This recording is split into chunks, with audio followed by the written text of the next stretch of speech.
మానవుల విహిత కర్మలు, కర్తవ్యములు వేదములలో చెప్పబడ్డాయి, మరియు వేదములు స్వయంగా ఆ భగవంతుని నుండే వ్యక్తమయ్యాయి.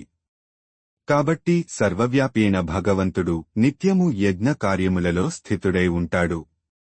వేదములచే నిర్దేశించబడిన ఈ యజ్ఞ చక్రములో తన బాధ్యతను నెరవేర్చని వారు పాపులు. వారు తమ ఇంద్రియ భోగముల కోసమే జీవిస్తారు, అట్టి వారి జీవితము వ్యర్థం. కాని ఎవరైతే ఆత్మయందే రమింతురో, జ్ఞానోదయులై ఆత్మయందే సంతుష్టులుగా ఉందురో, వారికి ఎట్టి కర్తవ్యము ఉండదు. ఇటువంటి ఆత్మజ్ఞానులైన వారు తమ విధులను, కర్మలను చేయటం వలన కాని, చేయకపోవటం వలన కాని వారికి వచ్చేది, పోయేవి, లాభనష్టాలు ఏమీ ఉండవు. తమ స్వార్థ ప్రయోజనం కోసం వారు ఇతర జీవుల మీద ఆధారపడవలసిన అవసరమూ లేదు. కాబట్టి మమకారాసక్తులను విడిచిపెట్టి ఆసక్తి రహితుడవై నీ పనులను ఒక కర్తవ్యములాగా నిర్వహించుము. ఏలనన కర్మ ఫలములపై ఆసక్తి లేకుండా పని చేయటం వలన మానవుడు ఆ పరమాత్మను చేరుకోగలడు. తమ ధర్మములను, విహిత కర్మలను నిర్వర్తించటం ద్వారానే జనక మహారాజు వంటివారు సిద్ధిని పొందితిరి.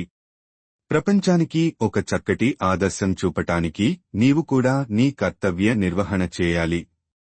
గొప్పవారు చేసే పనులను సామాన్య జనులు అనుకరిస్తారు. వారు నెలకొల్పిన ప్రమాణాన్నే ప్రపంచమంతా అనుసరిస్తారు.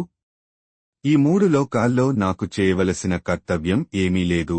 అర్జునా, నాకు పొందవలసినది ఏమీ లేదు, సాధించవలసినదీ లేదు. అయినా నేను చేయవలసిన విధులను చేస్తూనే ఉంటాను. నేను నా విహిత కర్మలను జాగ్రత్తగా చేయనిచో, ఓ పార్థ, అందరు మనుష్యులు నా దారినే అన్ని విధాలుగా అనుసరిస్తారు. నేను నా కర్తవ్యములను చేయకపోతే ఈ సమస్త లోకాలు నాశనమవుతాయి.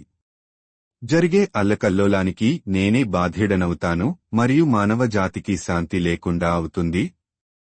అజ్ఞానులు కర్మ ఫలములయందు ఆసక్తి మమకారంతో తమ విధులను నిర్వర్తించినట్లుగా, ఓ భరత వంశీయుడా, జ్ఞానులు కూడా లోకహితం కోసం, జనులకు సరియైన మార్గదర్శకం చేయటం కోసం తమ కర్మలను ఆచరించాలి.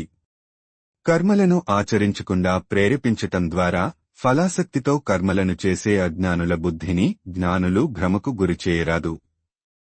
బదులుగా జ్ఞానోదయ స్థితిలో తమ విధులను నిర్వర్తిస్తూ అజ్ఞానులకు కూడా విహిత కర్మలను చేయటానికి స్ఫూర్తినివ్వవలెను. అన్ని కార్యములు కూడా ప్రకృతి త్రిగుణముల చేతనే చేయబడును. కాని అజ్ఞానంలో జీవాత్మ తాను ఈ శరీరమే అన్న భ్రమతో తానే కర్తను, చేసేవాడిని అని అనుకుంటుంది. ఓ మహాబాహువులున్న అర్జున, జ్ఞానులు ప్రకృతి గుణములు మరియు కర్మ నుండి జీవాత్మను వేరుగా చూస్తారు. గుణములే ఇంద్రియములు, మనస్సు వంటి రూపంలో ఉన్న గుణముల ఇంద్రియ గ్రాహ్య విషయ వస్తు రూపంలో ఎందు కదులుతున్నవని తెలుసుకుని వాటి యందు ఆసక్తులు కారు.